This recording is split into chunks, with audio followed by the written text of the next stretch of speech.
Éric Heyer, bonsoir. Vous êtes économiste, vous enseignez à Sciences Po et vous êtes directeur du département analyse et prévision à l'OFCE. Alors, les syndicats sont aujourd'hui au siège du MEDEF pour réformer l'assurance chômage. Et l'un des points les plus sensibles, c'est de renforcer le contrôle des chômeurs pour voir s'il n'y a pas des fraudeurs.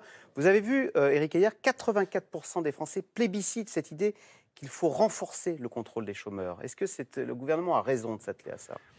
C'est sûr que s'il y a beaucoup de fraudeurs, vous voyez, ça c'est assez populaire, il faut effectivement mettre des gendarmes un peu plus pour effectivement essayer de contrôler les fraudeurs. Alors est-ce que c'est ça vraiment l'alpha et l'oméga du problème du chômage en France ? Alors vous voyez, Pôle emploi a essayé de faire une enquête. Globalement, il y aurait, selon cette enquête, à peu près 14% effectivement, de chômeurs qui ne remplissent pas toutes les conditions et donc qui sont, entre guillemets, des fraudeurs. Pourquoi je dis entre guillemets ? Parce que dans ces 14%, il y en a 60% qui ne touchent rien à l'assurance chômage. Donc oui, vous fraudez, mais vous n'avez aucun bénéfice à frauder.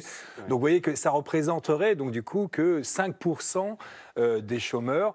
Alors, il faut bien sûr essayer de mieux les contrôler, ces 5%, mais vous voyez, on n'est pas là devant une fraude de masse, même s'il faut les contrôler. Mais attention, en plus, contrôler, ça ne veut pas forcément dire sanctionner, ça veut dire aussi accompagner. Pourquoi ces chômeurs ne recherchent pas activement un emploi ? Peut-être parce qu'ils sont complètement découragés, peut-être parce qu'ils n'ont pas la méthode pour le faire. Donc si ce contrôle des chômeurs, c'est on vous accompagne, on essaye de vous offrir un plan pour retrouver un emploi, ça peut être bénéfique. Alors Éric Heyer, il y avait une autre idée qui était en cours, je ne sais pas si elle va être retenue, cette idée que tous les mois, les chômeurs devaient établir un rapport d'activité pour montrer l'état de leur recherche.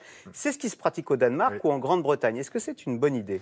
Oui, mais vous pouvez, vous voyez, si c'est de l'accompagnement, c'est vraiment expliquer, mais ça veut dire qu'il faut mettre des moyens en face. Vous voyez, c'est-à-dire qu'il faut qu'il y ait une personne de Pôle emploi qui soit là pour écouter ce chômeur aussi, qui fait son rapport d'activité et le conseiller aussi dans sa recherche. Donc, dans un premier temps, il ne faut pas penser que ça nous fera faire des économies. Parce que dans un premier temps, il faut mettre beaucoup plus de personnel en face de ces chômeurs pour qu'il y ait du répondant, pour qu'il y ait contrôlé. Donc, si c'est dans juste une vision budgétaire, ça ne marchera pas, puisque dans un premier temps, il y a un investissement à faire dans les hommes. Donc, si par contre, c'est une vision de long terme en disant il faut d'abord renforcer le contrôle et aussi l'accompagnement, alors ça, je pense que c'est une bonne idée.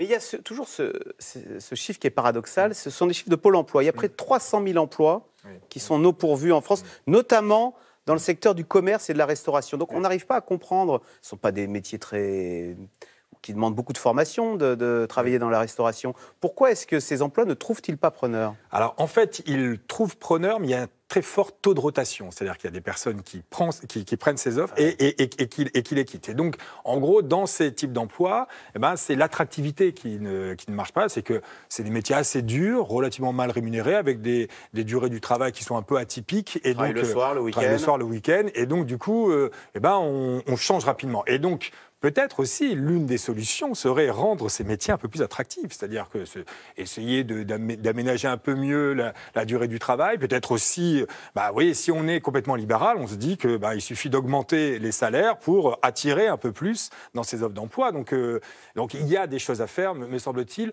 autre que tu vas accepter cet emploi-là, parce qu'on voit que si vous n'êtes pas bien dans votre emploi, vous le faites mal, et puis au bout du compte, vous êtes licencié. Voilà, donc, premier point, c'était le contrôle des chômeurs. Oui, pour sanctionner les fraudeurs, mais vous dites qu'ils sont minoritaires, et il faut plus accompagner plutôt que chercher à punir. Alors, deuxième point très important de ces négociations, ça concerne les contrats courts.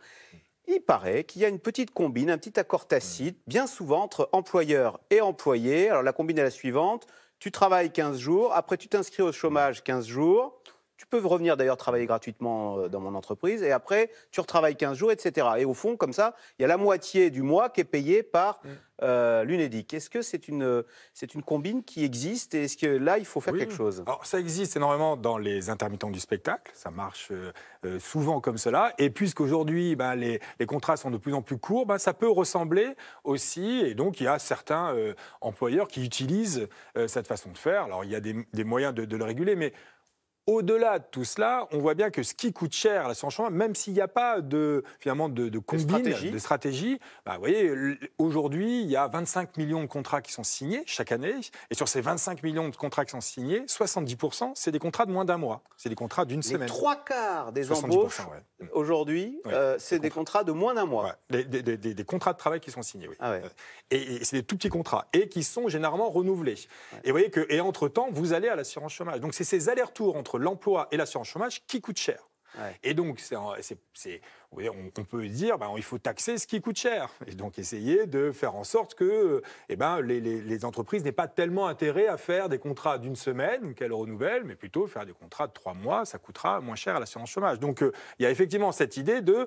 bonus pour les CDI et malus pour les CDD. Marseille, ce que dit le MEDEF. C'est qu'on l'a déjà essayé et ça n'a pas fonctionné. Non, mais il dit aussi, ceux qui font des CDD, ce sont souvent les entreprises dans les saisonniers, les agriculteurs, dans la restauration et dans le tourisme. Vous allez tuer ces métiers. Alors, qui ont déjà du mal à embaucher, on vient de le dire. Non, mais c'est assez compliqué. Alors, bon, vous voyez, on ne découvre pas non plus la Lune. C'est-à-dire que globalement, aux États-Unis, ils font ça s'appelle l'experience rating. Donc, ils font, c'est-à-dire qu'ils mettent des forfaits, c'est-à-dire des plafonds. C'est-à-dire que dans un premier temps, ils exonèrent, mais au bout d'un moment, si vous généralisez cela, vous êtes sanctionné. Donc, il y a des manières de faire. La grande question, c'est est-ce qu'il faut taxer le contrat ou est-ce qu'il faut taxer les CDD par rapport aux CDI, ou alors ce que vous pouvez aussi dire, les CDI, il y a la moitié. Il y a 30% des CDI qui ne passent pas un an, donc c'est un contrat court finalement. Et donc, c'est la durée, et plus vous gardez votre salarié, plus le taux va baisser, et donc vous incitez finalement à garder votre salarié, et plus vous le gardez, moins ça va coûter cher, et donc au bout d'un moment, vous avez même intérêt à le garder. Bon, ça, il y a plein de pistes d'expérience étrangère, et avec pas mal d'effets négatifs qui peuvent être finalement éliminés.